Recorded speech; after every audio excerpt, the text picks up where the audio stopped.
this thing on? We talking about practice, man. I work with my hands. It's a misdemeanor in 27 states. You gotta be comfortable with your co-host in this amount of space. Yeah, I can see me and you. This guy runs a state. You get that through your head? You just got hashtag content. You know, technology and stuff. Open your grill. It's stuck in your teeth.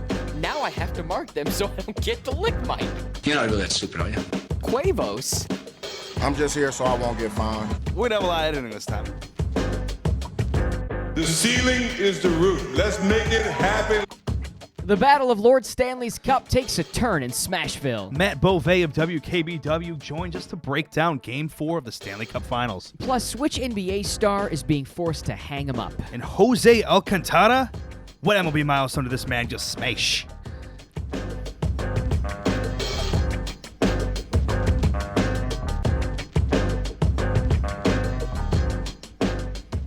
To be determined, episode 14, previously recorded from the studio in Mom's basement. I think that's the Thunderdome. The Thunderdome. Which is not where the show was previously recorded. Well, you speak for yourself. At Sports by Bond, Stephen Bond, joined by at Trabs Matt. Yeah. A.K.A. Scooty Minx. Yeah. A.K.A. Penn State Ant. I agree with all. I agree with all. Matt Traybold. Hey.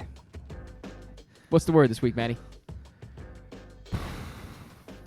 Degradation Degradation. of Cleveland. Okay. That's one way to put it. Degradation, then ... And so the word is degradation, and the rest of it. And then ellipses. Yes. Nothing wrong with that. It's too bad. Ugly game, too, but let's get you set for what's ahead in the next hour or so of To Be Determined. We're talking puck, as Matt said, with WKBW's Matt Bove, YB, Young Bove. Plus, which NBA team has a savage Twitter game? And I'll let for better or worse. Yeah, I'll let everyone be the judge of that, but it seems savage to me. And our beer guru, when really the Democrat and Chronicles beer guru out in Rochester, Will Cleveland, going to stop by to chat about some summer brews because, hey, despite the rain in upstate New York, and maybe even in other parts across the country, because we are a nationwide podcast. So was it summertime madness? There you go. What's sadness? But I'm not sad, so I'm not gonna say sadness. Not sad. So a full slate, great show, scheduled for the 14th installment of To Be Determined. We start with the NBA Finals, Game 2, and really what we learned about this is that KD becoming the definition of MVP. Absolutely. And we learn the definition of MVP as it's often construed with the best player. But it really is the most valuable. Sorry, I didn't mean to cut you off. But he really is the most valuable player, and we see it. KD to me is the absolute definition of valuable player because just like last year, Cleveland goes down 0-2, but this seems like a different 0-2. And even if Steph Curry continues having good games, Klay Thompson as well, even though he wasn't there in Game 1 like he was in Game 2, it's no contest. If this is how the series keeps going like Game 1 and 2 happened, it's no contest for who the MVP of the finals is going to be. It has to be Kevin Durant. Because, yes, there's been other roster pieces gone and brought in from these two rosters. But, obviously, the big difference from last year is Kevin Durant. And, gosh, the first half was actually good. It was actually competitive. Along what Charles Barkley and the rest of us are trying to see, competitive basketball. And for the most part, that's what you're looking for, especially if you don't have a dog in the fight. That's what you want to see. I know Warriors fans like to see what happened in the second half more. But it was a 3-point game at halftime. And guess what? It didn't end up being a 3-point game. What would the separation of being? I don't remember the final 19. score. Okay, so I was going to say 20, so pretty close there. But to me, the thing that stands out the most is just KD. 38 in Game 1, 33 Game 2. He's so versatile offensively. How do you stop the guy? LeBron couldn't check him. Who checks him then? Well, I think LeBron will initially has not had a lot of it, but I think will more consistently be able to get in there and be able to, because he's so much of a bigger body. I mean, Kevin Durant's always going to be in the worry family when it comes to that kind of stuff, and LeBron's just a tank. So I think if he's not super consistent at that right now, which a point can be made in that sense, I think he's eventually going to have some some fight in this back and forth between the two of them and get Kevin Durant's numbers down a little bit. But you look at both big moments, big momentum-shifting moments in these games. Kevin Durant has those on top of more volume and more stat line and more.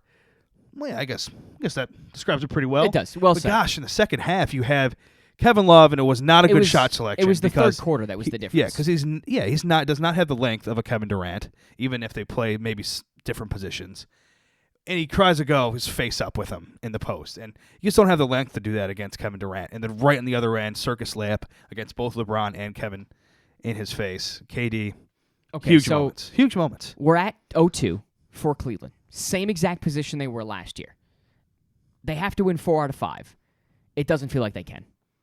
Yeah, I don't know, 4 out of 5. I think they could. I think they're going to win at least. I would say maybe Game 3. I mean, this team But right now. I'm not sure it's going to be enough. This team in Golden State is now what, 14-0? Yeah, in the postseason. best ever. They now have the record. Yep, it's the best ever. Cleveland doesn't feel like a team that's going to get swept, but it also doesn't feel like a team that's going to ever come back and put up a fight. This game to me, this series, I think it's 4-1. I think now having watched 2 games of this series and how these two teams match up, it's very evident that Golden State is the significantly better team. And I think Cleveland takes Game 3 because of the momentum of going home. You get that home court advantage. You're reeling, so you get a couple of days off. But I think Game 4 goes to the Golden State Warriors, and I think they take it in Game 5 back home. I think the home aspect's really going to help out Cleveland. And I will stick with the Warriors in 6, what I've been saying. I'll stick with that. I don't think it's going to be as quick a series, but I think what will really dictate this series going forward is if they take Game 3, but also it not being enough of a momentum shift to go against what happened in Game 1 and Game 2, and they're able to take Game 4. If Cleveland takes Game 3, yes, said they, but so the I want to Warriors, clarify that. yes, the Warriors. So wait, hold on. Who? No. I'm saying that the second half of that would be the Warriors. So Cleveland winning Game 3. Okay, because you were just very confusing there, and I want to make sure. You just got gotta get that basketball head up. All right, let's go to the second biggest story on a Sunday, and one that will lead, I believe, into the week. Shady McCoy trying to recruit newly cut wide receiver Jeremy Maclin, who we played with in Philadelphia. McCoy saying in his celebrity softball game in Rochester on Sunday, that would be cool to have another weapon on offense. That was a quote. He continued by saying, but you never know. A lot of things would have to work out for that to happen. You know how the business goes. And it is a business. It's at the end of the day, it's a business. Bills with a little over $11 million in cap room left. Tyrod also weighing in, the Bills quarterback. Would love to have a guy like that on our team. Ooh, Maddie with another cough. Would love to have another guy like that on our team competing and coming out and making plays for us. So, it feels like a good move by the Bills. It feels like it has the feel of it being a good signing by the Bills. I'm not going to say great because he's a veteran wide receiver. He's got a lot of miles on those tires. But you have Sammy, and you never quite know. The highs are very high, and the lows are obviously that he never plays because he's hurt. With Zay, we don't know yet. It's an unread book yet. And he's starting out his Bills career already banged up in OTAs. Not a good sign. And he's the number 2. So now you could have a guy as a veteran receiver step in, be a number 2, and take some pressure off of Zay's development and that really need for him to step in to a starting role. Like you said, Maclin is a veteran in this league, and he's definitely not in the best part of his career, but he's still a massive name. In a market like Buffalo, that helps. I think he's still got enough left in the tank to maybe for a season or 2 if he comes here to make a difference, especially on this offense that could really use it, especially in this part of that offense with the receiving core. But Zay Jones, I still think, very soon can be the definite number 1 out of the 3 of them. Really? I definitely think that if he can stay healthy. I don't know yet. He played for ECU. It's not not a major league. We don't know yet. I think does he have the potential? Sure, he probably does with the size and the amount of catches he had, especially his senior year. But you just don't know. You don't know how that's going to translate to the NFL. I will say, though, this past season, ECU in the American there, they were a very, very good conference with Temple, even just over the last couple of years with Temple in Houston. That is a definite conference that is on the up and ups in terms of being maybe even considered right there at maybe the tail end of BCS conferences when you look at teams at top 25, teams at big bowl games. So he was playing a lot of big-name teams this year. I watched a lot of his games. I think it's definitely there, but it's got to stay healthy, kid.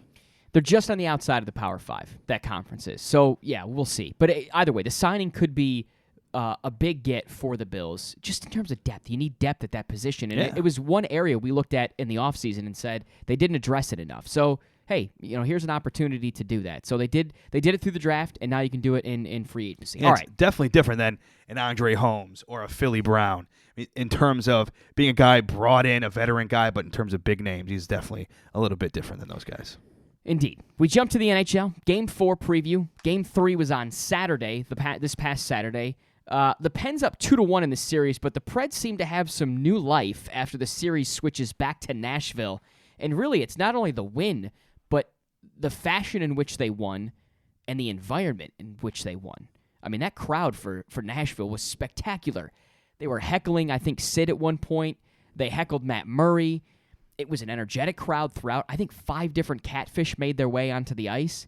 I mean, that's a great atmosphere for hockey. It really is. It may be a niche in Tennessee, but that's a fun... Listen, I'd want to go down there. I would want to go down there and be part of the crowd. Well, it's big because it's not a traditional hockey market, and they've so quickly latched on to the success of that team. And yes, it might be different if they weren't that great, and that's been the case for plenty of the years of the last decade. Sure. But it's very, very impressive that they've picked it up so quickly like this. And now they have, like, staples with the Catfish. They have fandom staples so quickly in terms of the success of the Preds. It really is good for the sport, I think. It is, and I think because it's that secondary market, so to speak, and it's not a knock against Nashville, but as you mentioned, it's just not traditional. That's just facts. Yeah, it's just not a traditional powerhouse. Let's go to the Conn Smythe discussion, and obviously the series isn't over. But I brought up this point in our pre-production meeting to sound very official. Really, it's just Manny and I sitting around talking. A little pre-pro. On the Penguins, it seems to be a battle over who could win the Conn Smythe. Sid's always in the discussion and always will be. Phil Kessel with his big-time scoring ability. But really, I think it boils down to 2 guys. Jake Gensel, the rookie, and Evgeny Malkin. Those 2 seem to be the front runners. Malkin's leading everybody in points and has had a spectacular postseason. Gensel has seemingly come out of left field, and reality has come out of left field as a third-round draft pick that spent the year in the Always Hungry League, and he's looked phenomenal. He leads, I believe, the postseason in goals with 13 at this point and 4 in the Stanley Cup. It's unbelievable. He's so young. And like you said, he was in the minor leagues this season.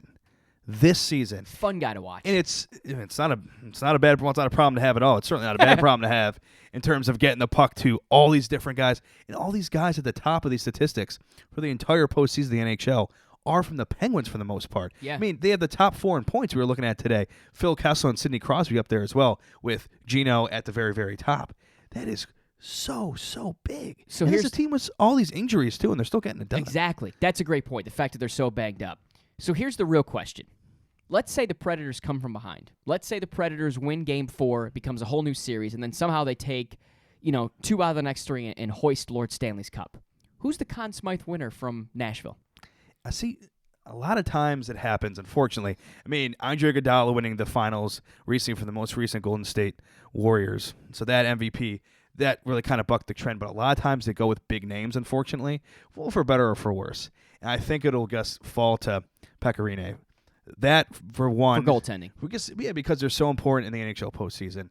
And 2, I think they're really going to need just a Herculean effort out of him to win as well. So on top of that, so for those 2 reasons, I think would be Rene. You know what? I tend to agree with you. I tend to agree because it's a cop-out. It's definitely a cop-out answer. But well, yes and no. I mean, listen, you ride a hot goaltender to a Stanley Cup championship. That's what you do. That's what you do. So is it a cop-out? Maybe, but not really, because it's the obvious answer. Not necessarily a cop-out. Yeah. It's the obvious answer. Thank you for picking me up. Well, because you're a good kid. Listen, I try.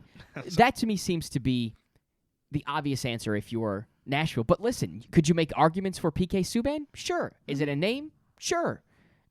Similar reasons, yeah. Yeah, but it goes to the point of Nashville really is playing good team puck right now because there's not one guy that's carrying it. Where you look at the Penguins and you go, yeah, it's Gensel and Malkin. So yeah, it's interesting. I don't know. Let's go Game 4 predictions, and so we record this on a Sunday. released on a Monday, so if you're hearing this on a Tuesday, unfortunately, you know whether we're intelligent or not.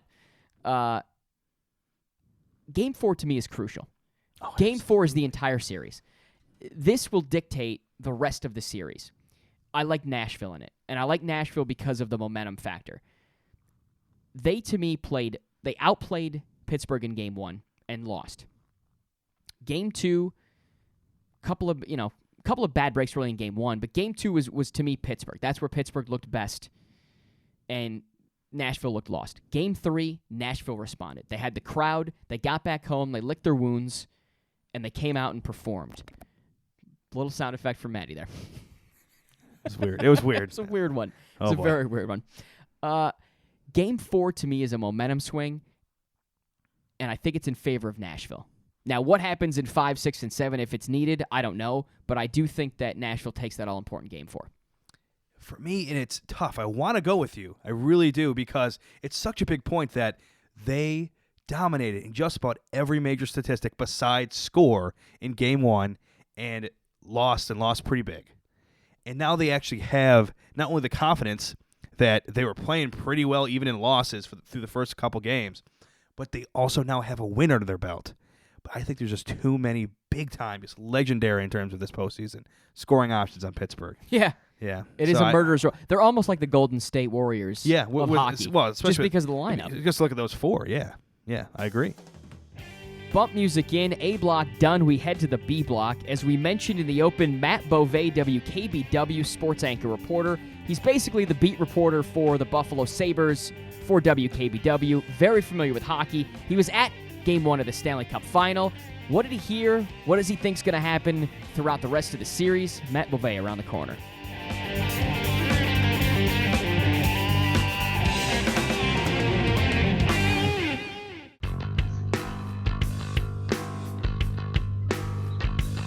You're you, I'm me. I hope you listen to the first block of this show to learn our names. This is to be determined. And I'm realizing now that Matt has already heard he's already heard that back to break word. He has learned. Words. He has seen that line before. At Sports by Bond with @Trabs. Matt the show at TBD_show, joined by is it underscore Bove or just at Matt Bove? Matt _Bove. So Okay. good on you for knowing. I thought there was an underscore. Yeah? I thought I was going to make a better habit of looking up the Twitter handles every week, and I have not. Since Those are your words. Fots Matt Bove has been on. Yeah, You got return. a lot of stuff to do. Thank you. return. Thank you for acknowledging that. I returned, and I'm still in the B block, which hurts. it's I do remember that from last time now. I do remember this. I didn't remember that, so he called me with that one. Yep. Damn. All right. Listen, you're It's just alphabetical. I think we're just going alphabetical. That's true. That's B true. block Bove. Yeah. Some of our guests, we got to add a lot of blocks. But Goodness gracious. All right, so the first time we had young Bove on, it was to talk NCAA hoops, which was not his forte. No. This now is his forte. oh yeah. So we're talking hockey because YB went down to Pitt for Game 1 of the Stanley Cup Final. Got the preview. I think you even went to a practice, right, if I'm not mistaken? Yeah, Monday morning skate. Then we were down for Game 1. I stayed on Tuesday for the entire day of practices, and then I came home Tuesday night. Now, this is the first question I want to ask you is selfish from a reporter standpoint. Yeah. You got credentialed for the Stanley Cup Final Game 1. I have also been to a Stanley Cup Final game. Mm-hmm. You have the credential? Oh, yeah, absolutely. I'll keep that thing forever. Is this your most prized credential you've gotten? Because you've been all over the place. You've had a ton of credentials, bills, the whole 9 yards. But No, but it was definitely cool. I think if I look back, probably my most prized credential would be the Bills in London. I think that was really cool at Wembley. I forgot that you went to London too. Okay. That was sweet. I think that's a little outside the box. I mean, this credential, obviously, it's a Stanley Cup. It's going to be one of those ones that I look back on. Hopefully, somewhere down the line, this becomes a routine going to the Stanley Cup. And this isn't just – and, I mean, I've only been covering – this is my first year covering hockey. So, maybe we make this a trend. I wouldn't hate that. That's not bad at all. It's a good way to think about it. It's a good way to think about it. All right. So, along those lines, the Preds dominant in Game 3. The series now 2-1 in favor of Pittsburgh. But have the Preds been the more dominant team through 3 games?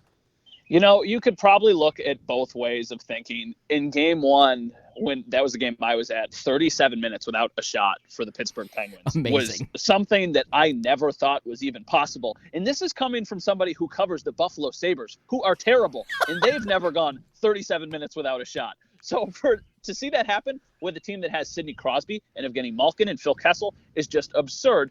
That being said, they scored when they had to. They were clutch. Game 2, in the third period, especially at the start, Pittsburgh comes out of the gate firing. So I guess you still give that game to Pittsburgh. The first game maybe is a draw, even though Pittsburgh gets the win. And then the last game, I think, was very obviously Nashville. So I guess Pittsburgh has taken 2 out of the 3 games, but it has been close, really, at a lot of points of all of the games. It's been a good series. I don't think the scores have necessarily justified how good of a series and competitive it's been. But, I'd say, if you're going percentages, Pittsburgh 60, Nashville 40. Very interesting. Very interesting. Not one usually see in terms of percentages. I like you're switching the game. All right. Oh, yeah. So we expected the Preds to bounce back game 3. Uh-huh. This game 4, Monday, when this is going to be coming out, could make this an entirely new series. How important is this game for the Preds?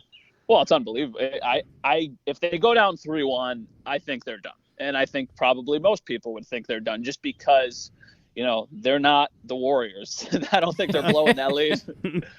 Burn. So I can't see Sidney Crosby and the boys losing 3 straight games, even though the Predators defense is just out of this world. But the Predators have shown that they can win at home all postseason long. So if they win game 4, the way I see it is you just got to steal one road game because you're probably going to come back for game 6 and you're going to win that game. So if you can win all your games at home like they have proven they can, then you got to steal game 5 or game 7. And the way we've seen Nashville play, I don't think that's impossible for them to do. But if they go down 3-1, I don't think they can steal both road games and then make sure they win their home game too. That's a little too much to ask. Matt Bove of WKBW, sports anchor reporter. Forgot to go with the title right off the bat, but we dove into it. He's a returning FOTS. We're not like CBS and pumping in the bird noises, just for clarification. Bove outside, so there's natural bird noises, which is just adding to the ambiance of the podcast, really. Well, the last time I did this with you guys, I just kind of went into in front of a wall. I was like, that's not adding anything. Actually, so true story, completely off track. But I was in Vegas when the Sabres fired Murray and Bausma. Okay. So immediately, the station calls, terrible timing by me, but the station calls me and they're like, hey, hop on Facebook Live, do a Q&A, talk for 10 minutes. So I was in Vegas, so I did it in front of the Bellagio. Oh. And hundreds of people were commenting, not because they cared about what happened with the Sabres. They're like, yo, you playing craps tonight? And I'm like, yeah. And seriously, a guy from Niagara Falls walks by and's like, hey, Channel 7 guy. And I'm like, yeah. He's like, I'm from Niagara Falls. I was like, did you hear about what happened with the Sabres? I kid you not. This is still on our website. And he's like, yeah. And he started talking about it for 3 minutes with incredible in-depth analysis. And I was like, you can't make this stuff up. So, the station then takes the video and they put it on air. It's like, we got man on the street sound in Vegas. No other station's got that. That's pretty amazing. That is pretty cool. That's pretty cool. That was sweet. And I have to mention, you can see this on the video version when it comes out. Beautiful cloudscape behind Matt now. Beautiful cloudscape. And I've got the sun looking at me. I get this whole TV photography thing. Damn, he's good at his job. Job. Oh, man. All right, bud. Pekka Rinne looked questionable after Game 2. Gets yanked in Game 2. Laviolette did not make a decision on his goaltending situation until really the day of Game 3. Rinne bounces back. He looked a little shaky early on in that third game, but he bounces back. Rinne's a big-time goaltender. Is he to the point where he can carry them to a cup victory? I don't know if he could. If you would ask me this a week ago, I would have said yeah, because he was playing so fantastic. And then those 2 first games were tough, especially game 1. And it's a lot to ask a goalie to basically sit on your hands for that long and then be thrown right back into things and make those saves. So he gets a little bit of a pass on that. Game 2 was sloppy. I think specifically the second goal with Gunsel when he just gave up that massive rebound. And then he did it again last night on, I believe, another 2-on-1. And he slid over as did PK Subban and he made the save. So he was lucky that he didn't get burned on that again. He's a very, very good goalie. If he can continue to play like he did last night, then yeah, he can, ride it out for the rest of the series. I don't think no matter what happens, we're going to see him not in the net. Like, I don't think when everybody was talking about this leading up to Game 3, is he going to play? I think he was always going to play. He's got to prove himself, though, because he has been historically a guy who has, kind of lacked in the playoffs. Except for this year, he has been somebody who's underperformed once they've gotten to the postseason. So if he can, if they can, this whole series is going to be so interesting. This next game, because it changes. I mean, and you can say that about any playoff series, but this will change everything. If it goes to Game 5, 2-2, it is going to be. It's going to be amazing. It's an entirely different series at that point. If it goes 2-2 back to Pitt, entirely different. Yeah. So the Penguins have been posting absurd statistics throughout the entire postseason, especially the finals. Maybe at the top of it, you mentioned him a second ago, Jake Gensel, that rookie forward. How good has this kid been? I tweeted last night, actually. He has to be in the conversation for the Conn Smythe, right? I mean, he's got 13 goals. He's got 4 goals in the Stanley Cup. He has been so dominant. And someone tweeted back at me, Paul Hamilton from WGR here up in Buffalo, obviously someone who knows his hockey. And he says, well, Malkin has been the best player in the series or in the playoffs. And I totally understand that because he has been dominant. But you expect that from a number 2 overall pick who is one of the 100 greatest players of all time. Jake Gensel came out of nowhere. Like, literally, this dude literally started the year in the AHL, in the American Hockey League. Wow. And now he's got 13 goals in the playoffs. So he has been all that in a baggage. He's been so good. The always hungry league, and boy, was he hungry to get up for the NHL because it's Without entirely question. different. The kid's got 13 goals. Malkin leading the postseason in points with 26. But as you mentioned, the fact that he's got 4 goals, I think that's the key. 4 goals in the Stanley Cup final. The kid is he's so fun to watch. And listen, he's a 3rd-round pick from Nebraska. No one saw this coming. No, and your argument is for the people who say, well, he's playing with Sidney Crosby. Yeah, that obviously helps. He gets to play on a line with Sidney Crosby. Let's not kid ourselves here. But it's not like Evgeny Malkin is playing on a line with, Torrey Mitchell and, I don't know, Cody McCormick or something. Like, he's also playing with really good players, too. Yeah. So he has been the goal scoring. I mean, 4 goals in 3 games. I would have never thought that. Let's go back to the goaltender conversation. We'll switch sides to Pittsburgh. Mike Sullivan, because he's a second-year coach, he rode Matt Murray through last year's postseason. Yeah. He seems to be a Murray guy. He's in that camp. But Marc-Andre Fleury played spectacular leading up to that disastrous game against Ottawa. He's shown he has that short leash before. Is there a short leash with Matt Murray? I don't think you can take him out, even after one game where he, I guess, struggled a bit. I just don't see it. He won a Stanley Cup last year. His first 2 games in the series, he was dynamite. I think you got to just keep going with him. I think at this point in the series, and I get kind of the argument both ways because Fleury had some really, really nice games too, but I think Murray's the better goaltender, especially at this point in his career, and I think you just kind of run with it. I mean, he proved he could do it last year, and I know, Fleury proved he could win one in 2008 when they won the last one, but he literally just did it last year. And if you take him out and it doesn't work, that could be like the Seahawks passing on the 2-yard line or whatever in the Super Bowl. It could be the reason why they lost. So you just ride it out. And from Sullivan's standpoint, if he keeps him in, he's really not going to get a ton of backlash for that. If he's like, hey, yeah, sorry, I played the guy who won a Stanley Cup last year. I thought it was a good idea to keep him in. Like, I don't think he's going to get too much criticism if that's what turns out to be the decision maker. Right. No, it's a good comparison with the Seahawks there. I think that's an ample comparison. So those hand the ball off. Oh, Petey. So the crowds in Nashville for Game 3 were delectable. You were at that first game there in Pittsburgh. How different are those two crowds? So I don't want to seem like I'm, I was a little underwhelmed with the crowd in Pittsburgh. I really thought I was going to expect more. But then when you start to think about it, they were literally just there last year. They're good every single year.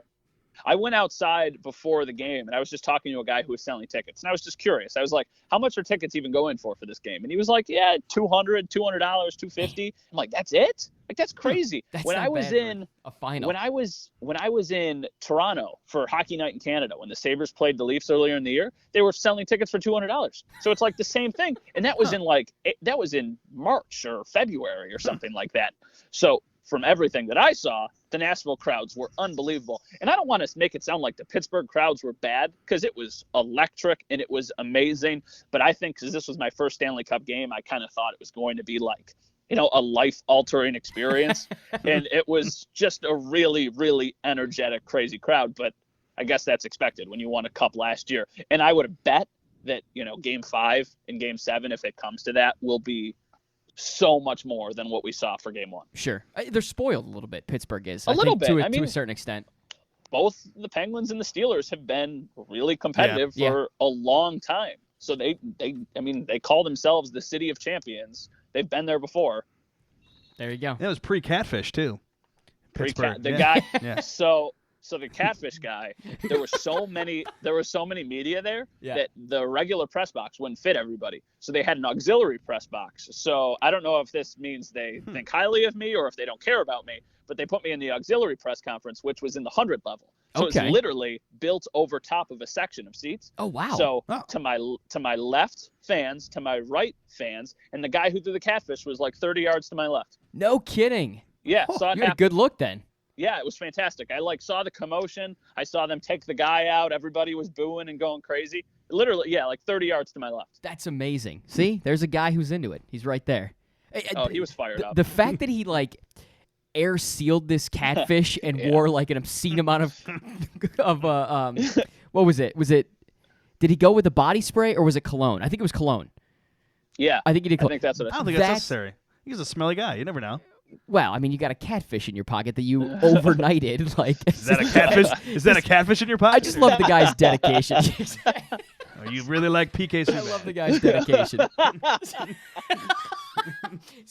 Goodness gracious. All right. Okay. Matt Bove, WKBW, out there in good old Buffalo, the site of this year's NHL Combine. Give us a guy for Sabres fans that we need to keep our eye on. I'm going to get my soapbox out, my metaphoric soapbox. I'm going to stand on top of it, and I'm going to yell to the rooftops, Cale Makar. He's a guy who might not be there for the Sabres. He is a good, solid puck-moving defenseman. He's only 18 years old. Now, here's the knock on him. He's not big. He's 5'11". He's 180 pounds. So for a lot of people, they want the guy who's going to be a bruiser, who can play on the blue line for a long, long time. And I get that. I actually had this conversation with someone this morning, and they're like, well, that would just be like drafting another goalie, which I get.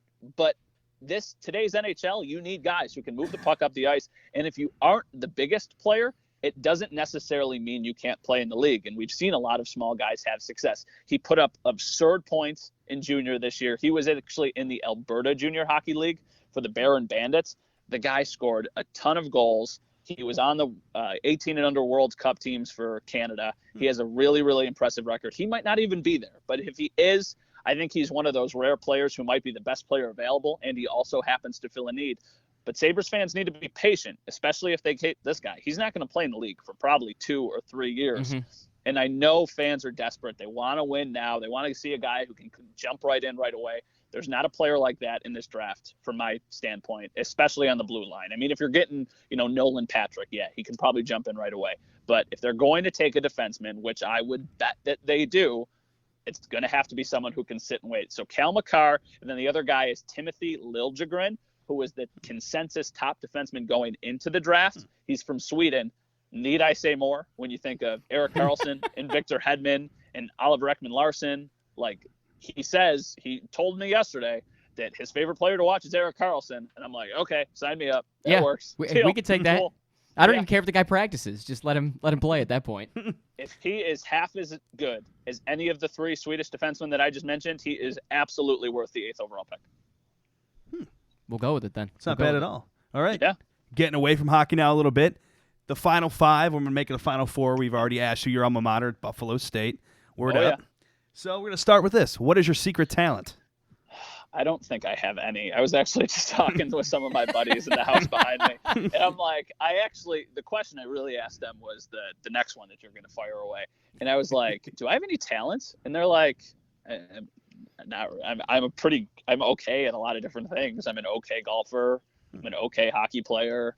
I'm an okay guy. Hey, you're magnificent. Oh, thank you so much. I I don't think so. I don't know. I don't know. You guys might have an answer. I don't know. You're an exceptional Chipotle eater. I don't know. I was going to say there's connoisseur of probably something Chipotle. there. Yeah, I'm a sneaker connoisseur, if that counts for anything. A Sneak Chipotle ahead. connoisseur. I think I'm a pretty easygoing guy. Yeah. It's a talent. It's a talent, maybe. Yeah, geez, this There day you and go. age. Yeah, that's true. That is true. All right. The next question you alluded to: which actor would play you in a movie? All right, I thought of a really, really good one, guys. Really, really good one. He's so excited for this. I love it. Yeah. Ed Helms. Oh my gosh, it's so good. It's perfect. That's Yep. perfect. That's the best answer we've had thus far. I gotta Yeah, write that one Oh. down. And I know, like, the thought is movie, but for me, when I think of Ed Helms, I think of Andy Bernard in The Office, which is basically me. We're basically the same human. So, that is. and then you think of like Ed Helms in The Hangover, Oh, and my it's just God. like all of these like check down. It's like Oh, Just don't get a 'Cause- face tattoo. no, that's not gonna happen. But like it's weird how many similarities there are. that is That's spectacular. so good. Best answer to that question we've had thus far. It's early on, but it's gonna be hard to top. All right, try to top it. Favorite beer? Okay, I told you last time. I really screwed this one up. I was like, I don't know if I can like say something that I like. Is it like an endorsement or whatever? But I'm throwing that out the window. Okay. My two favorites are Ellicottville Blueberry, which is exceptional.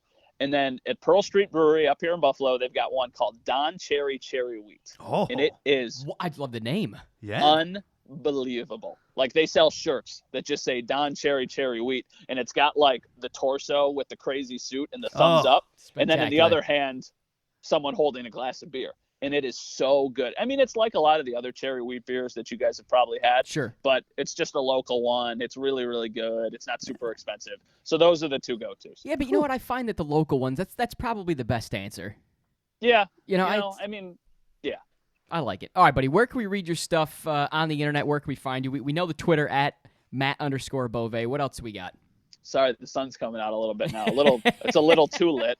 I see that jawline of yours. Yeah. Dimples. Look at those dimples. Oh, yeah. Travis, you're making me blush. Buddy. Let the man plug. Let the man plug. WKBW.com/Sabres. Matt_Bove on Twitter. We got a ton of stuff up there. Yesterday we put up some options for the Sabres on the draft upcoming, when we'll have profiles leading up to the draft. I'll be at the draft in Chicago. It'll be a fun time with the expansion draft going on and free agency. Basically, I got to enjoy these next couple days because after that, it's going to be a whirlwind. I'm actually coming up to Rochester. I'm coming up your way on Tuesday to go to SmackDown. Perfect. Oh, There we go. Oh, yeah. With a bunch of Smack my it down. buddies. very nice. Well, hey, enjoy it. Young Bove, Matt Bove from WKBW. We appreciate the time, my man. Anytime, gentlemen, anytime. All right, bump music in around the corner. We're going to dive into some segments. The number this week, a rather large one, but pertains to the Diamond. The Get Off My Lawn story, I got a gripe with license plate covers. I'll tell you what it is next on TBD.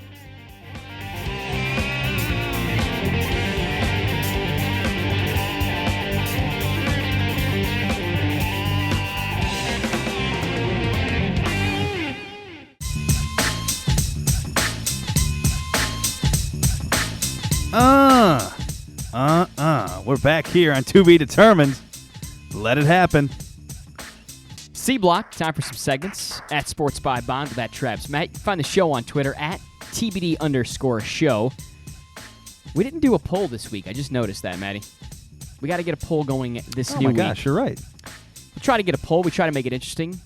Matt normally does some great polls. At Travis Matt does some great polls for us. So. We did Deliver DiGiorno. We did Yes, we've had some good ones. Hash Browns or The Home hash Fries. brown one might have been the best one. That sparked some debate for sure. So we'll try to get that going. Drop us a comment or a like on Instagram, To Be Determined Show. Write us an email, tbdmailman@gmail.com. Opinions, thoughts, whatever. Thoughts? I don't know. Just Send thoughts a on thought. whatever. Send a A thought. thoughtful message. Oh, no, we're saying two different things right now. I think you know that. All right, let's jump into some segments, as I mentioned. Get the touchscreen working. Yep. B-side story. Chris Bosh's career appears to be over. Ira Winderman, the South Florida Sun-Sentinel, reported a medical review from the NBA and NBPA have, quote, agreed with the Miami Heat's position that Bosh has suffered a career-ending illness. Bosh has been dealing with blood clots over the past 3 years, first in his lungs and then in his calf. So the Heat releasing the 11-time All-Star going to free up $52 million in cap space over the next 2 seasons. Under the new CBA, this is the important part. Under this new CBA, a panel of doctors selected by the league and the union would determine whether a player with a life-threatening medical condition would be cleared to play. So I know Bosh had some hopes of trying to come back, but it sounds like all parties involved are saying, listen, this is too much. Worry about your long-term health. Don't worry about trying to get 1 or 2 more years. And even though this might anger, in some cases, the player, and this is something decision-wise coming down from the NBA Players Association, I think it's something that they should be doing. I think it's a good decision for the players in the long run to have this, because a lot of times they'll want to play, even though sometimes, like right now, I'm saying sometimes a lot. I'm just trying to show it some of the times. It's really going to hurt their health. And with him, you have a couple, not just one, of these pulmonary embolisms. I was listening to a national radio show. I don't remember exactly which one, but Alex Kennedy, Hoops Hype, he's been dealing with those himself, and he said it's such a terrible tightrope dealing with this because you need to take blood thinners in order to not have a really bad heart attack, possibly fatal. But when you have blood thinners, if you get a cut, it could also be at least close to fatal. And he's playing a game where guys get cut pretty frequently. Maybe not as much as other sports, but you really can't have blood thinners in the guy if he's going to be playing. Sorry, I wanted to key in on one word there, fatal. That is the key word in everything you just said there and everything we've discussed, is that you can play a game and you understand the risks. You understand that there are inevitably risks in any sport, no matter regardless absolutely. of what the sport is. Freak injuries. But you try not to deal with things that could kill you constantly. And it's not just, one concussion may not kill you. 17 will. Yeah. One blood clot could kill Chris Bosh. Yeah. And so that's the unfortunate thing, is that he's putting his life on the line, and there's not the need to. There's not the need to do this. And blood thinners, Mom takes it. That Sports by Mom takes them. And they're serious. It's not an easy thing to have to deal with. That it's unfortunate, because Bosh had a great career. There have been many a talking head that have said he can step in and be a media member, even a front office person if he wanted to. So listen, I think you put your career behind you, as tough as that can be, to walk away from the game knowing, hey, maybe I still got a little left in the tank. But the long-term health, let me start on that second half of my career, as all athletes have to do. And it's even more unfortunate because he was kind of having some left in the tank kind of moment in his career, a little bit of resurrection for his career, because he got a lot of stuff against him, a lot of negative talk against him when they had the big three there and they're winning championships, because he kind of went into the role of going away from the bruiser to a certain degree he was in Toronto. It was really only taking perimeter shots. And then he started back to what he was when he was a younger player and started bruising a little bit more. The rebound numbers kept going up. And a little bit of this happened when you had the big three broken up and LeBron went back to Cleveland, and he was getting back on the right track in terms of that. Sure. And you had this happen. Unfortunate. So, B-side story, Chris Bosh. Let's go to by the numbers. The number this week is 600, as in the number of home runs. Angels DH, and we call him a DH, could be playing first. Albert Pujols has hit. The future first ballot Hall of Famer becomes the 9th player in Major League history to enter the 600 homer club. Did it, and I believe it was a 7-2 win over the Minnesota Twins. Albert Pujols. Cool. Now, off the top of the show, I mentioned Jose Alcantara. This is where it comes into play, because his birth name is Jose Alberto Pujols Alcantara, or some pronunciation of that last name, of that spelling. Alcantara, I don't know. I don't know. There's might be some tildes I'm missing on that pronunciation. I know you're bilingual. I know. You're bilingual. Well, that's not even a question. Don't even hide it. Yeah, if they listen to the show, they know. Not a secret talent. Not a secret talent. But so this is a guy that definitely not really known as an Angel too much, even though by now he's really plugged in some seasons with him. He's really known as a Cardinal. That's where he had his best years. Yep. Last year, picked it up a lot, but really still hasn't been an All-Star since 2015. Not really known as an Angel, but you sign with so many, years there. He wants to keep making money, especially if he's not going to be fielding as much. He just keeps plugging away at this number little by little. Look what we have. 10-year, $240 million deal is what he's currently on, in the midst of, really. I think he's entering year 6 of that deal. And you referred to last year, went 31 and 119.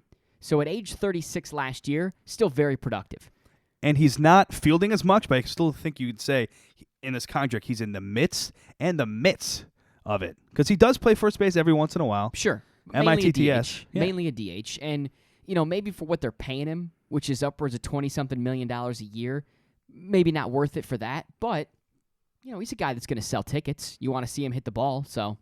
And I remember the big talk when he signed this deal, because it's one of those unbelievable, like, Bobby Bonilla kind of deals, where with the Mets there, and he signed it for so many years. Like, there's no way he's going to play out this entire career. In this entire deal, I should say. Yeah. He's pretty close. He's very close to that. Each year, right now, he's making $26 million, and over the next 4 years, that number going to go up by $1 million over the next year until, 2021 is the last year of his deal. He'll be a free agent again in 2022 if he makes it there. Right now, he's 37, so big mess up by me. And I love that it's a Syracuse I just crunch. knocked off a mini stick, a knee hockey stick that I put up on the set. I got a little too crazy with the hands. I knocked it off, so. And you crunched it. An obvious penalty for the PGP later. Be I am on a very Wednesday. excited. Very excited. God, I thought, I was having a good show up until this point. I was nearly flawless. Yes, I'm very excited. All right, so the number this week is 600. Thanks to Albert Pujols. Thanks to the Syracuse Crunch Stick. All right, get off my lawn moment. A lot back-to-back weeks, the get off my lawn moment coming from the post-breakfast gathering that at Trabs Matt and I have every Monday. We go to a local diner in the greater Baldwinsville area, so it narrows it down for you. If you know the area, you know what we're talking about. And this past week, we're driving home, and what do I notice? What? I notice a Margaritaville license plate cover on the back of a minivan. And I think, Came to party. I get the idea of a license plate cover if you're an alum. Yeah, or if it gets, that's what came with your car. If that's the one that came with your car and yeah. you don't want to take it off, that's fine. Now, I have gone out and purchased aftermarket, for lack of a better term, or custom-made plates for my vehicle that says Let's Motor. Which I think is acceptable. Your car right now has a vanity plate that said Let's Motor? Let's Motor. Wait, really? Yes. How have I not noticed that? I don't know. You park behind me every week. Yeah. Every week you come here, you park behind the Mini. So full disclosure, I drive a Mini Cooper, and the mantra of Mini is Let's Motor. So I thought that was kind of cool. I went out and bought the plates. Plate covers. $20. Oh, plate Nothing. covers. They're I plate thought it was covers. a vanity plate. Not a vanity plate, just plate covers. Oh, my God, Let's Motor. That's a good get. Just plate covers. No, if I could get the Let's Motor plate, I'm sure that's gone in New York. I'm sure it's gone. So yeah, it's just plate covers. But the Margaritaville, I get the college. I get some of the, custom plate covers with the Let's Motor. If there's a Mustang one, you want to get the picture of the pony, or a Corvette one if you're a Corvette guy, whatever it might be. But you have to drive those cars. So it's not like I'm driving a, Ford and I've got mini plates on it. But the Margaritaville plates aggravated me. And I don't really know why. I can't put my finger on why. That's the disappointing part. If it's a sporting team, I'm okay. It's not. Yeah. I don't love that. I don't love it if it's, let's say it's the Bills or the, Syracuse Orange or whatever. I'm telling. But if you're an alum of Syracuse and you have Syracuse University, that's fine. I used to have a Penn State one. Now I think it's Bob Johnson. For Penn State, it's okay. Which is the dealership. Like, who's Bob Johnson? If you don't come from Rochester, you have no idea what's going on. Not a sponsor. But I don't get the Margaritaville plates. I don't get the appeal of in this a winter wonderland we live in. Yes, but a chain restaurant. Yeah. Vanity or plates. What is the reason for that, especially on a minivan? You don't know that wasn't James Buffett. You do not know that. In fairness, I don't, but I'm pretty sure he lives in South Florida somewhere, or in the Keys, I'm guessing. He's got the keys. Keys. Please don't. Please don't. Am I wrong to be irked And it was by on this? a minivan. It was on a minivan. I think it was a combination of the minivan and the Yeah. Margaritaville play. This isn't the greatest get off my lawn, but it's. What we should have done to see if it really was James Buffett is, I guess, go Tokyo Drift, and I guess kind of really just step on the gas and get alongside him so you can really see him. All right. So for argument's sake, let's say out of the 3 billion people that live in the U.S., it's It wasn't. not Jimmy It wasn't? Buffett. Okay. Am I wrong to be aggravated by this? By the plate covers? A little bit. No, I was kidding. No, it was foolish. It was foolish. It was a little bit ridiculous. They look a little obscene. It was. Well, plus it's a Margaritaville one, so it's pretty gaudy. A lot of tropical colors going on just a pretty blah minivan. All right. So we just had Matt Bove on WKBW. Do you think he would get Chipotle plate covers? He might. He might. So that's a bad example, but I don't know. He's a gem. I don't get the idea of putting a restaurant on your plate covers. Alum, sure. Maybe your favorite sports team, okay. Fuddruckers. But I'll fud your rucker. I just don't. Are you gonna get a Dave & Buster's one? Have you tried their mozzarella sticks? I don't know. Do they even serve those there? I don't know. Skee ball and mott sticks. All right, so come to Dave & Buster's. So Yeah. Okay, I'll let you talk. Thank you. So random minivan Margaritaville driver. I just combined those two. Get off my lawn. Not a great one this week, but just one that aggravated I liked me. it. And I don't know why. I just can't put my finger We had on some it. good talk. We did. All right. God, you hear that dude coming with the voice from Dave & Buster's? He's leaving now. I mean, Okay, all we right. didn't buy that much time with him, but Dave & Buster's also not a sponsor. not now. Yeah, exactly. If they do sponsor the show, I'll put them on my plates. How And about we'll that? not have them listen to the 14th episode. Maybe they won't listen to episode 14. All right, time for Twitter takes. Sacramento Kings are complete savages, and there's no other way. There's no better way to describe it. Last Thursday, the Kings on their official Twitter account tweeting a happy birthday. Now I don't want to butcher his last name, Maddie. So give it to me again. Anthony Tolliver. Tolliver. Okay, the last name confuses me. Tolliver. I want to say Tolliver, but it's Tolliver. Carnival. Hours later, the team deciding they no longer need Tolliver's services, and they cut him. So Tolliver cut just a few hours after the team wishing him a happy, 31st birthday, I think it was, or 32nd. I think it was 32nd birthday. Scheduled tweets. He's a bench guy. He averaged 7 points, 4 rebounds, but that's solid for a bench guy. Tolliver cut after just the first year of his 3-year deal. That's with rough. Sacramento. And he's a journeyman. He's a bench guy. I'm surprised he got a 3-year deal to begin with.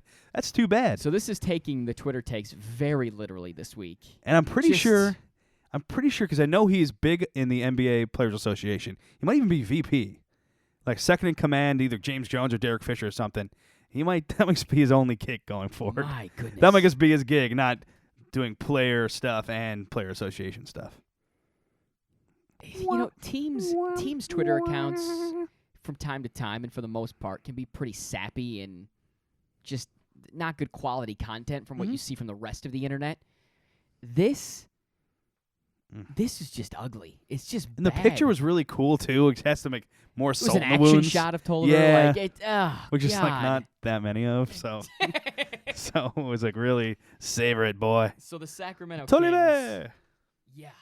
Not good. Not good on you, on the Kings there. As the guy said. Had to be Kings, right? It had to be, right? Like Jeez. It feels like it's such a Vladdy. Sacramento thing to do. Vladdy could have hired a social media team, but he wanted to tweet himself. So all right. Hey, it happens. Let's talk about $10 Tea Club real quick before we get into the next segment. Guys, nothing's worse than shopping. Ladies, nothing's better than online shopping. I love it. I mean, little online shopping isn't bad from time to time. And the place to go for your T-shirts, guys or gals, is $10 Tea Club. $10teaclub.com, T-E-E on the T. Listen, they're cheap. They live up to their name. T-shirts starting at just $10. I've got 2 of them now. I just got an exclusive in. I've got the tank that's coming out. So they're coming out with a tank. I don't have the arms to show it off, but the CEO and founder, Steve Vanderwally, gave me the tank this past weekend, said, I want you to try this on the house. But if you want to save some cash and you want a great-looking tee, head over to $10teaclub.com. Make sure you use the promo code TBD, as in the show you're listening to right now. We'll hook you up with 15% off your first purchase. They're great products. You're going to get hooked on them. I have been, and I can't wait to show off the tank. I just need to get the arms to go with it. I mean, my skin has felt them. It's like butter. If you like comfortable shirts, which you're a human being, there it is. It's like butter. Get up on Absolute butter. So check out $10 Tea Club. Great friends of the show. We're happy to partner with them. Yeah. And bring you that great product and the discount. So thanks to the boys at $10 Tea Club. We will start said bump music. We'll get out of here on the other side of this music bed, which is only really 30 seconds. So the break's very quick on this show. Will Cleveland, beer guru, Democrat, and Chronicle. It's summertime, or it almost is. So we're going to talk some summertime beers. TBD rolling on.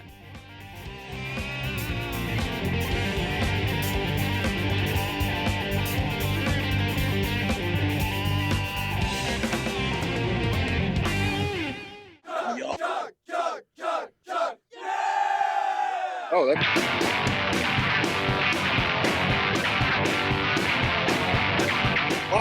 Hey, it's a fun day. Recording on a Sunday. You'll be listening to this on a Monday. This is to be determined.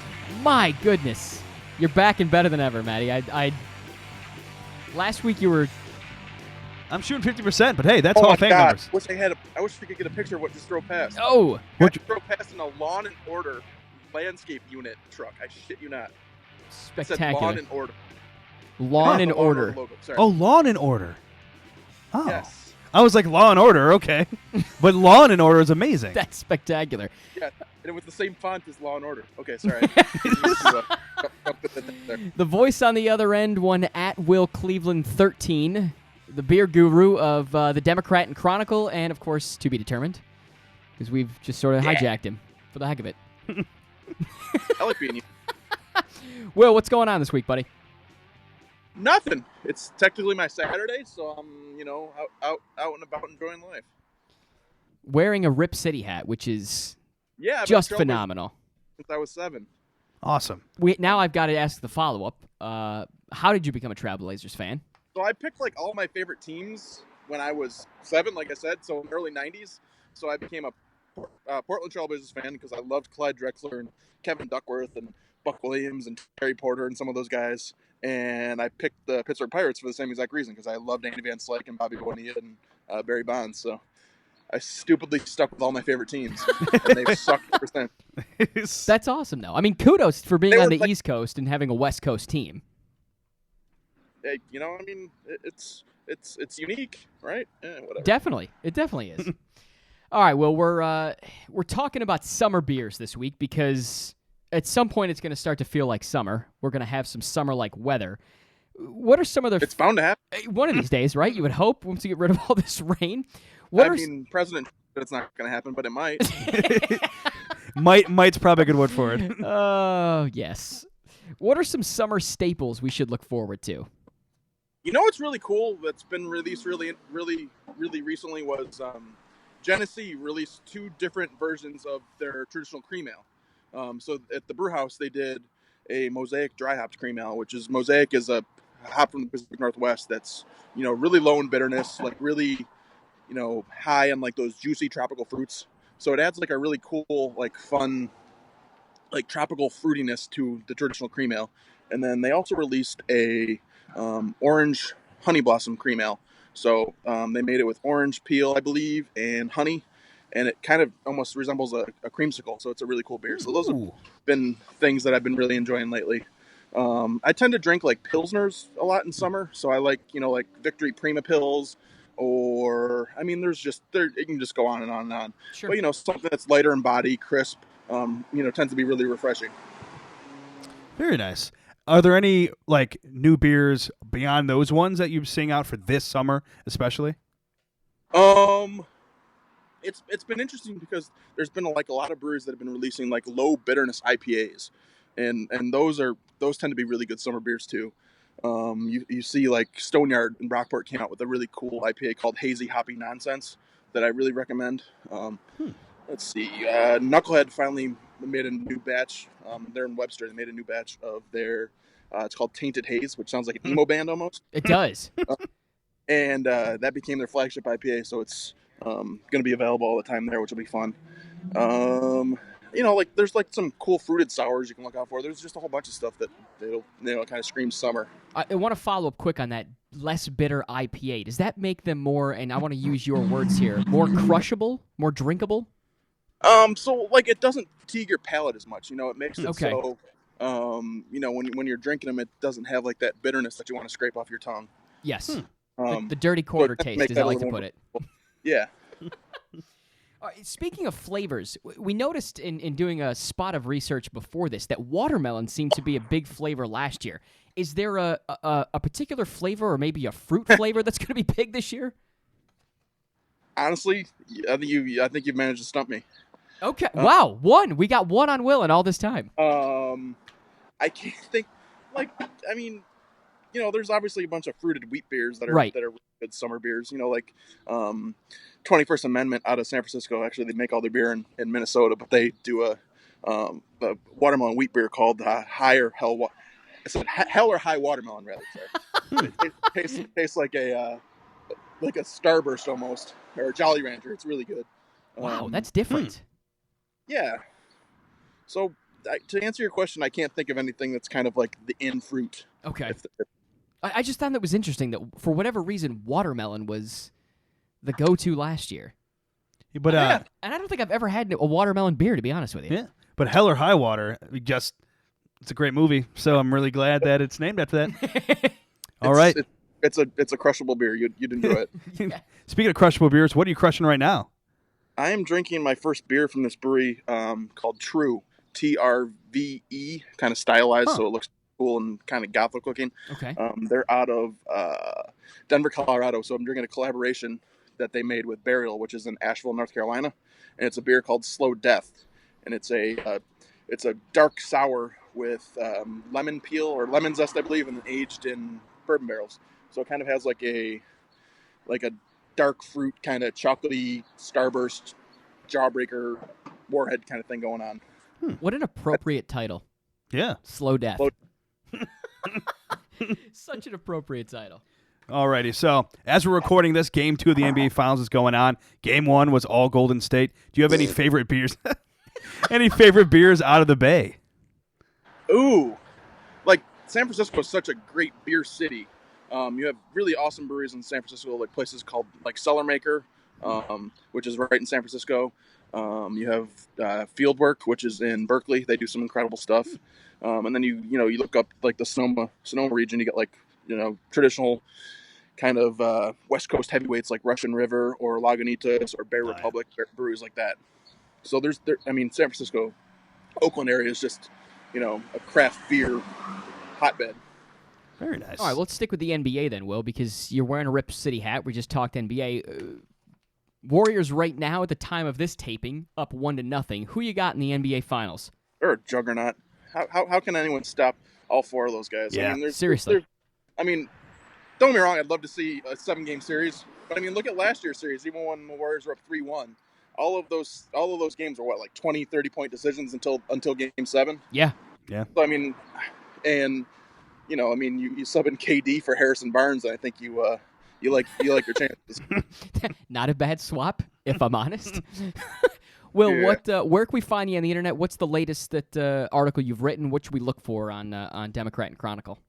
So I wrote a list last week of kind of the 10 things I'm looking forward to this summer in terms of beer, places that'll make good day trips in and around the Rochester area, different bars I'm really excited about. So that went up last week. I've been writing way too much about those ridiculously big Genesee tanks that have coming down the aisle, and hopefully I publish my final story on that tomorrow. So I don't have to write about tanks anymore because it's just dumb at this point. Are the tanks there? Have they officially made them? Yeah, I think 4 of the 12 are there right now. Okay. The other ones will be there in the next few days, but they're all on dry land now. That's amazing. I went to a friend's camp on Memorial Day, and he's on Oneida Lake. And he goes, "We just saw these massive tanks going by. Where the heck are they headed?" And I said, "Yeah, that's the Genesee Brewery." Oh my God! Good time my beer's empty. Well, listen. At that, we'll let you go and get another one.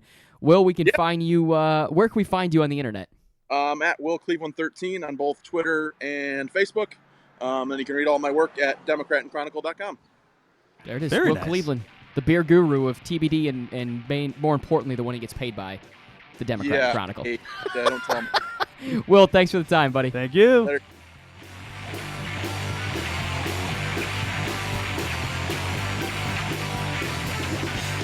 All right, our thanks to Will Cleveland, beer guru of the Democrat and Chronicle. Some interesting summer stuff. Go to the room. So no fruit flavors. I'm okay with that. Popular this summer, but that's all right. I mean, I'm not big on the fruit stuff in the beer anyway. So the occasional Blue Moon and an orange works for me, and the lime and the Corona. Yeah, that's a staple. So, are you sure it's? I thought there was a tilde on the end. Are you sure it's not Corona? Corona? I don't know. It might be. I'm not bilingual like you, so. Yeah, I'm gonna go with what I said. All right, let's go to It's Got Legs, a story that will continue to have an impact over the next coming weeks, or at least we hope. That's why we pick them. The NFL now going to allow liquor ads during games next season. Ads will be on a limited basis to begin with. However, products like birth control, energy drinks, gambling, and marijuana are going to remain on that banned list. Forbes reporting in March that the league set a new record in revenue, $3.5 billion. So they're really hurting for money. And all 4 TV partners had increases as well. I like seeing that. This further, well, of course, because you work for a TV station, so yes, that happens to have NFL games. It just further perpetuates the idea that this is a business and that these NFL owners will go to any extent to make more money. Morals mean nothing. Exactly. So ratings dip a little bit. What do? Well, we allow one of the vices we don't want to into the sport. Hey, dip it down low. You got to pick it up slow. But they're not really picking it up slow, are they? I was just saying, I don't know how you're going to relate this to the Legs story, but that didn't make any sense at all. That's all right. But so in that list of other things that might in some of their markets not be legal, so they're still having them be banned because marijuana not legal all over the place. Yeah, so birth control a little bit, gambling a little bit, marijuana, yes, I definitely understand. But energy drinks. I don't Who get doesn't this. have energy drinks? And I get if you have enough of them, they can be very harmful, but I don't get it. I don't. That would explain a lot because I drink a lot of energy drinks. So I got the driving drowsiness horde. Real horde. I mean, you always show up on the weekend with at least 2. Yeah, At least 2 energy drinks. Yeah, So, and maybe that's why I don't see your vanity plate because I'm basically just like half asleep when I come up your driveway. Now it's all starting to make sense. To me. It all becomes but clear. you know what? This just like I said, it further perpetuates the idea that the NFL is a business and they'll do whatever to make dollars, Yeah, and they don't care. They'll just sell the barn. What's it called? I don't know. Go on. Last year, the big concern was that ratings were down a little bit, and so when ratings go down, all of a sudden advertisers can't charge as much. Meaning, the roundabout story is then the NFL can't charge these TV partners as much money for their product. Because they get paid off the TV revenue dollars. Everyone knows that. It's not a surprise to anyone. But if everyone's going down, then TV stations are going to want to pay less and less and want to renegotiate those billion-dollar contracts they have. I get it. It makes sense. That's but so much money. So much money. I don't know. It amazes me that in all these stadiums across the country, you're going to have alcohol sales, and then on TV, we're not going to promote that. Maybe get some nice. It seems to be mixed messages here. Maybe the guys with the barrels of stuff going around through the sections and the crowds at these games. Maybe they have little mixed drinks now. Maybe a little Jack and Coke. Maybe I don't know. Not just the beers. I don't think that's where we're headed. But I don't know. It's interesting to me. So that's the leg story. We'll see. Maybe they'll bring in the energy drinks finally for you. Little Red Bull and RBVs. vodka. Yeah, there you go. All right, our thanks to Matt Bove, WKBW, YB Young Bove, sports anchor reporter, talking some puck with us. Interesting perspective. There we go. Guy that covered yes. a game of the Stanley Cup Final, was in the locker room, the whole 9 yards. The man. Our thanks to Will Cleveland of the Democrat and Chronicle. Interesting stuff about the beer. Again, no prep for Will. We just say, hey, we're going to talk summer beers. He's like, okay, let's do it. He was at a bar, walked outside, killed exactly. it again. Exactly. Done killed it. Our thanks to the guys at $10 Tea Club. Make sure you head over to $10tclub.com. Promo code TBD. Save yourself 15%. Whew. Maddie, my thanks to you for showing up. Our thanks to the senior producer, Mitch Beluco. Our thanks to the executive producer at Sports by Mom. Make sure you check out this on a Monday. Subscribe, download iTunes, Google Play. Leave us a review if you're an iTunes user. Rate, review, the whole 9 yards. Check out the post-game press conference taped right after this, released on a Wednesday on YouTube. So search To Be Determined in YouTube. You got to scroll down the page a little bit. We need subscribers, so subscribe to the page. Then we'll rise I up. agree. Check out the Friday show on YouTube on a Friday. The links on Twitter, at TBD_show. To be determined show on Instagram. Email the show. TBD mailman at gmail.com. Karl Malone. Won't read tweets. I think that's all I got. That's all we got for you. Got to save myself there, Maddie, because I got fined for that 1 week. Yeah. I was gonna say, I think that's all I have for you and meeting you. But really, it's the viewer, too, or the listener. I got nothing left. What else you got, Maddie? Anything? This was the quiet storm. No, I was kidding. All right. That's a late night radio thing. We'll see you. All right. Later, boys. And gals.